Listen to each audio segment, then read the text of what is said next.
નમસ્કાર, આપ જોઈ રહ્યા છો નિર્ભય ન્યૂઝ અને હું છું આપની સાથે રિધિ। વેધર અપડેટમાં આજે વાત કરીએ કે આજે કયા જિલ્લામાં અત્યારે વરસાદી માહોલ જામ્યો છે અને ખાસ કરીને આવતીકાલથી કયા એવા જિલ્લા છે કે જ્યાં વરસાદની સંભાવના વ્યક્ત કરવામાં આવી છે। લગભગ આપણે જે રીતે જોઈ રહ્યા છીએ ક્યાંક આપણને ઘણા બધા હવામાન નિષ્ણાંતો એવા છે કે જે એવું કહી રહ્યા છે કે 13 તારીખથી પ્રી મોન્સૂન એક્ટિવિટી શરૂ થવાની છે, પરંતુ બીજા ઘણા એક્સપર્ટ એવા છે જેમનું માનવું એવું છે કે લગભગ 22 તારીખથી પ્રી મોન્સૂન એક્ટિવિટી થવાની છે। પરંતુ એ જ દરમિયાન અત્યારે આપણે જો વિંડીનું તો અત્યારે ગુજરાતની અંદર વરસાદી માહોલ છે અને ખાસ કરીને આપણે ઘણા બધા વિસ્તાર એવા છે કે જ્યાં લગભગ 13, 14, 15 દિવસ એટલે કે 3 દિવસ છે એ જ દરમિયાન વરસાદની સંભાવના વ્યક્ત કરવામાં આવી છે। જેમાં આપણે જો વાત કરી લઈએ તો પ્રી મોન્સૂનની એક્ટિવિટીની પણ શરૂઆતની વાત કરવામાં આવી છે। ખાસ કરીને ઉત્તર ગુજરાતના ભાગ હોય, કચ્છના ભાગ હોય ત્યાં પણ વરસાદની સંભાવના વ્યક્ત કરવામાં આવી છે અને ખાસ તારીખ 24-25 મેથી 4 જૂન વચ્ચે અરબ સાગરમાં પણ ક્યાંક હલચલ જોવા મળે તેવી પણ સંભાવના વ્યક્ત કરવામાં આવી છે। હવામાનમાં જો ફેરફાર ના થાય તો 28 મેથી 4 જૂન સુધી કેરળમાં ચોમાસું રહેવાની શક્યતા વ્યક્ત કરવામાં આવી છે, એટલે કે આ વખતે ચોમાસું છે તે થોડું વહેલું આવી શકે એમ છે। હવે આપણે વિંડીના માધ્યમથી જોઈ લઈએ કે ગુજરાતની અંદર અત્યારે પરિસ્થિતિ શું છે। આપણે વરસાદ જોઈ રહ્યા છીએ તો દેવભૂમિ, દ્વારકા, જૂનાગઢ જે આ બધા જ વિસ્તારો છે ત્યાં આપણને અત્યારે હળવોથી મધ્યમ વરસાદ દેખાઈ રહ્યો છે। ખાસ કરીને સુરત, વલસાડના જે ભાગ છે ત્યાં પણ આપણને વરસાદ દેખાઈ રહ્યો છે। હવે આજના દિવસની જો આપણે વાત કરીએ સાંજે 8 વાગ્યાની આજુબાજુ 7-8 વાગ્યાની જો પરિસ્થિતિનું નિર્માણ આપણે જોઈએ કેવું થવાનું છે કે 6-7-8 વાગે જામનગરની અંદર ઓરેન્જ એલર્ટ જેવી પરિસ્થિતિ જોવા મળશે, એટલે કે ત્યાં પણ વરસાદી વાતાવરણ એટલે કે વરસાદ પડવાની સંભાવના છે। જૂનાગઢના વિસ્તારો એટલે કે સૌરાષ્ટ્રના ઘણા બધા વિસ્તાર એવા છે કે જ્યાં વરસાદ પડવાનો છે। ખાસ કરીને જો અહીંયા આપણે જોવા જઈએ તો વલસાડના વિસ્તારો એવા છે કે ત્યાં પણ આપણને વરસાદ દેખાવાનો છે। હવે આપણે 13 તારીખની પરિસ્થિતિ જોઈએ કે 13 તારીખે આપણને માહોલ કેવો રહેવાનો છે। 13 તારીખે સવારની પરિસ્થિતિ એકદમ આપણને સાફ દેખાય છે કે ત્યાં વરસાદ નથી, પરંતુ સાંજ થતાં થતાં આપણને હળવોથી મધ્યમ વરસાદ 13 તારીખની આજુબાજુ દેખાવાનો છે। પરંતુ હવે જ્યારે વરસાદની આગાહી ફરી એક વખત એટલે કે જ્યાં કમોસમી વરસાદ છે, આ ચોમાસાનો વરસાદ નથી, એટલે કે કમોસમી વરસાદ જે રીતે પડી રહ્યો છે, હવે કયા ભાગમાં વરસાદ પડવાનો છે તેમની આગાહી કરી છે અંબાલાલ પટેલે, તેમને પણ સાંભળીએ। અંબાલાલ કાકા, હવામાનમાં કેવી અસર છે? હવે પૂર્વ મોન્સૂન એક્ટિવિટી શરૂ થશે। હજુ પણ રાજ્યના ભિન્ન ભાગમાં વરસાદ થશે, કેટલાક ભાગમાં હજુ પણ ભારે વરસાદ થશે। તારીખ 12મી સુધી લગભગ ઉત્તર ગુજરાતના કેટલાક ભાગમાં ભારે વરસાદ થવાની શક્યતા રહેશે।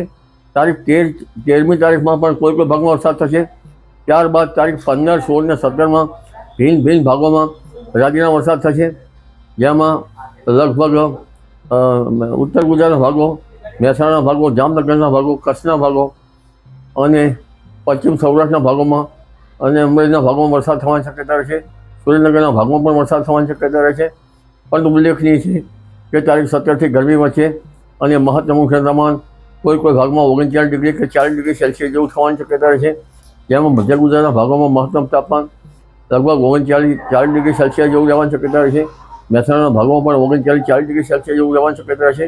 દક્ષિણ ગુજરાતના ભાગોમાં 33-34 ડિગ્રી સેલ્સિયસ જેવું રહેવાની શક્યતા રહેશે।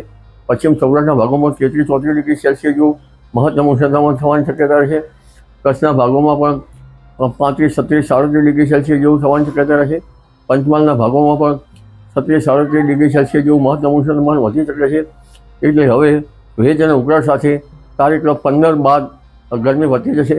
તારીખ 17મીથી ઉકળાટ અને ગરમીનો દોર વધુ રહેશે। પણ ઉલ્લેખનીય છે કે તારીખ 15, 16, 17, 18માં હજુ ભિન્ન ભાગોમાં વરસાદ થવાની શક્યતા રહે છે અને ત્યારબાદ રોહિણી નક્ષત્રનો પણ વરસાદ થવાની શક્યતા રહેશે। તારીખ 28 મેથી 4 જૂન વચ્ચે રોહિણી નક્ષત્રનો વરસાદ કોઈ ભાગમાં થવાની શક્યતા રહેશે અને આ વરસાદ લગભગ ઘણો ભાગમાં સારો છે।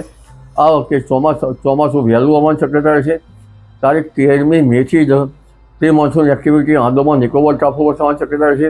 કદાચ જો હવામાનમાં ફેરફાર ન થાય તો 28 મેથી 2, 3, 4 જૂન વચ્ચે કેરળ કાંઠે ચોમાસું આવવાની શક્યતા રહેશે। પરંતુ હવે ધીરે ધીરે વરસાદની શક્યતા પણ વધશે અને લગભગ 24-25 મેથી 4 જૂન વચ્ચે અરબ સાગરમાં હલચલ શરૂ થશે। લો પ્રેશર થવાની શક્યતા રહેશે અને આ લો પ્રેશરના કારણે કદાચ ચક્રવાત થાય તો પણ વરસાદ થવાની શક્યતા લગભગ ગુજરાતના કેટલાક ભાગોમાં રહેવાની શક્યતા છે. એમાં પશ્ચિમ સૌરાષ્ટ્રના ભાગો, કચ્છના ભાગો અને કેટલાક લગભગ જૂનાગઢ, અમરેલીના ભાગો અને સુરેન્દ્રનગરના ભાગોમાં વરસાદ થવાની શક્યતા રહેશે.